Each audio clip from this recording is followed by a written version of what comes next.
Okay, today's story is for Psalm 139. Search me and know my heart. That's what they start the psalm with, and the end of the psalm with is search me and know my heart. So to search for something is to look for something. A lost button.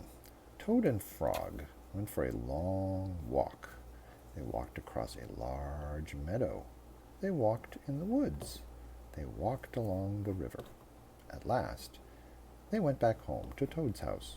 "Oh, drat," said Toad. "Not only do my feet hurt, but I have lost one of the buttons on my jacket."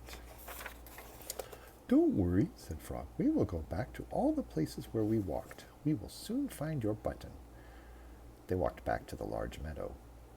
They began to look for the button in the tall grass. "Here is your button," cried Frog.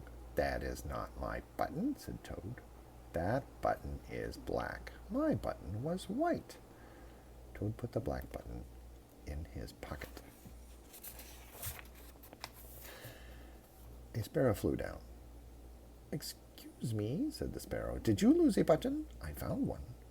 "That is not my button," said Toad. "That button has 2 holes. My button had 4 holes." Toad put the button with 2 holes in his pocket. They went back to the woods and looked on the dark paths. "Here is your button," said Frog. "That is not my button," cried Toad. "That button is small. My button was big." Toad put the small button in his pocket. A raccoon came out from behind a tree. "I heard you were looking for a button," he said. "Here is one that I just found."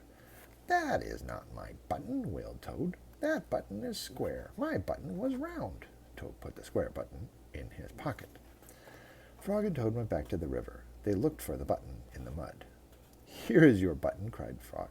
"That is not my button," shouted Toad. "That button is thin. My button was thick."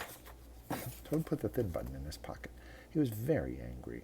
He jumped up and down and screamed, "The whole world is covered with buttons, and not one of them is mine." Toad ran home and slammed the door. There, on the floor, he saw his white, 4-holed, big, round, thick button. "Oh," said Toad, "it was here all the time. What a lot of trouble I have made for Frog." Toad took all the buttons out of his pocket. He took his sewing box down from the shelf.